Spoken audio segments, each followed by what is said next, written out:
Hi Tens. So I really wanted to have this particular concept in the little snapshot test that we're going to be doing at the end of this week. So because we don't have enough class time to do it, I'm just going to make this short video that hopefully explains it well enough for you to be able to understand how to do it, even if we don't necessarily use it straight away. So a Lewis dot structure is a way of representing the valence electrons. So we have the valence electrons of an element or an atom, and it's represented by dots around the element symbol.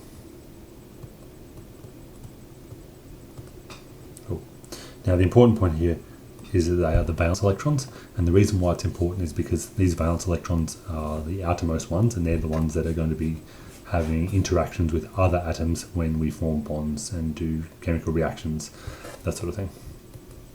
So the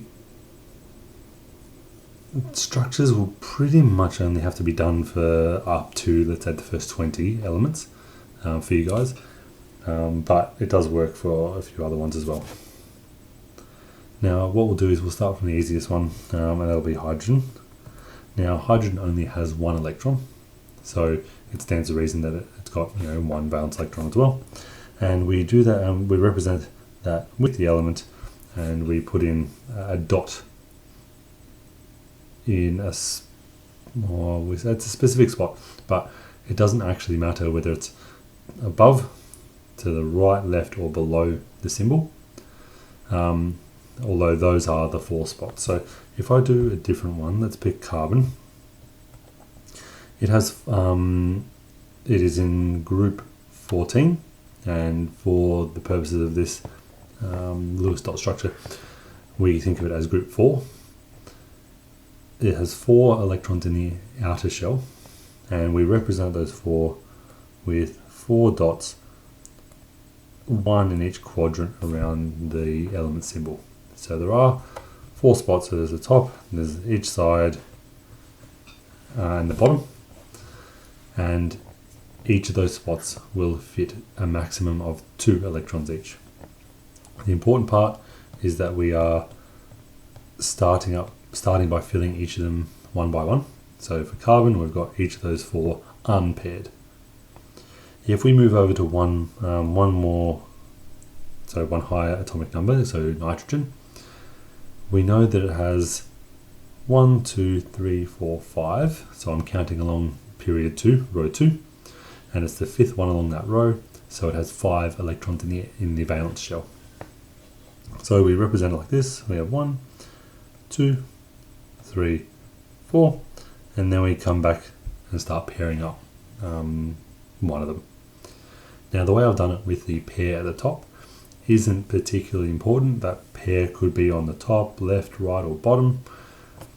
Often we change the place that we put the pair based on another element that it's interacting with. So if I'm going to interact with another element, and that element is coming in from the top, I would put the pair elsewhere.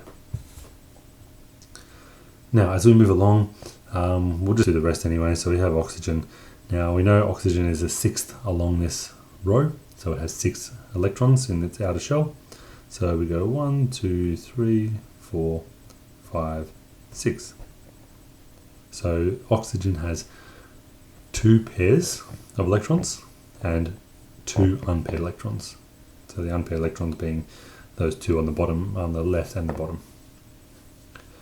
And moving along one more time, we have fluorine, and it has 7 electrons. So we have 1, 2, 3, 4, 5, 6, 7. Now that shows that fluorine has 7 electrons in its outer shell, only 1 of which are unpaired. And this does actually help us out thinking about our ions, our forming ions, because it's very, very clear here that fluorine is trying to make it a full outer shell, and it needs 1 extra electron to do that.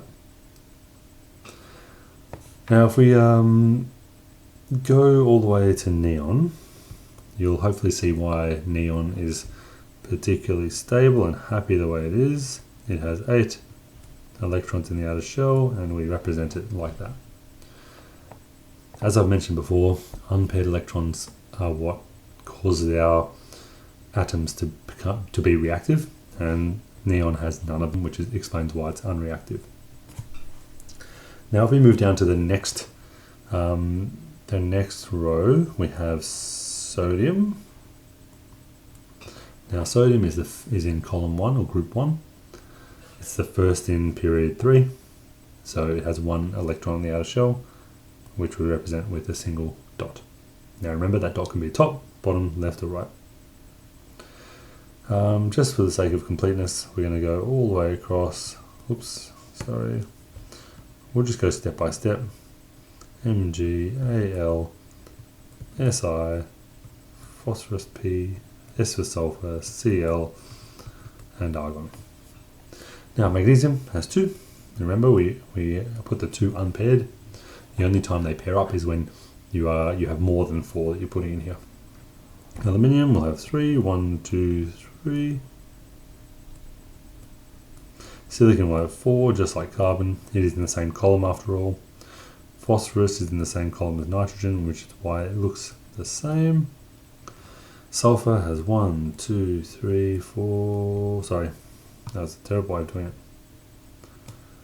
It has 1, 2, 3, 4, 5, and 6, just like oxygen. Chlorine will be similar to fluorine, and I'm just saving time because I know there's only 1 unpaired.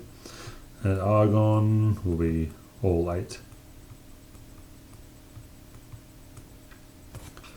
Now for sodium, back on the left, you'll see it has 1 electron in its outer shell, which explains why it loses that 1 electron when it wants to become an ion. It'll lose that 1, which will give it a new outer shell that is the same as neon. So we remove that 1, it'll be +1 charge.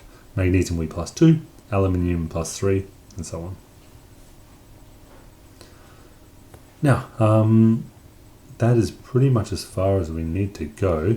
If you wanted to do potassium, so number 19, and calcium, number 20, you'll find that they will look identical to sodium and magnesium, just with a different symbol. There were a few that we missed, so for example, lithium, beryllium, boron, as well as helium. But they are pretty much the same as our sodium, magnesium, and aluminium. Now that I think of it, I might do helium anyway, because it is a bit different to normal. So helium has a full outer shell because its outer shell can only fit 2. So instead of doing this, which suggests that there's 2 unpaired electrons, we pair them up. So we put the 2 together. So that is very clear that helium has no unpaired electrons. It's not going to be very reactive, and it is happy the way it is. Now, as I said at the very start, I want you to be able to draw these Lewis dot structures, even if we're not going to go any further with them.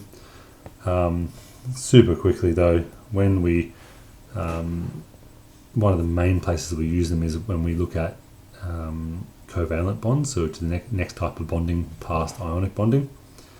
Just as a quick introduction, what we're doing is we look at a molecule such as hydrogen chloride. So we have our hydrogen with its single electron. I put it on the right, which is no big deal. And if we combine it with chlorine, and I'm going to just add another little bit of information here for you. When we do these structures, we are perfectly able to use X's instead of dots. I'm doing that particularly for in the moment because that way it's very clear the electrons that are centered on each of these atoms. What you can see is that hydrogen needs to pair up. It wants to grab that, have 1 more electron here that will give it the same configuration as helium. Chlorine also wants 1 more electron, in this case to give it the same configuration as argon, number 18. So because neither of these, so we did look at a term electronegativity earlier in the term. The electronegativity of these 2 elements is roughly similar, which means they both want these electrons to a fairly similar level. Because of that, we don't form ions. Chlorine is not going to just steal that electron from hydrogen in this case. Instead, because they both want that electron similar amounts, they are going to share it. So we will end up drawing structures like this, where if you were to ignore or not look at the hydrogen symbol, if you were to cover that up, or for example in this case if I just remove it completely, you'll see that our chlorine has a full outer shell. Similarly, if I were to remove the chlorine and its associated electrons, but I'm not going to because I don't want to do them again, you see that the hydrogen has a full outer shell as well of 2. So this is the basis for covalent bonding, where instead of them, one species taking the electrons completely, they will share them, not necessarily evenly, but they will share the electrons between themselves. Cool.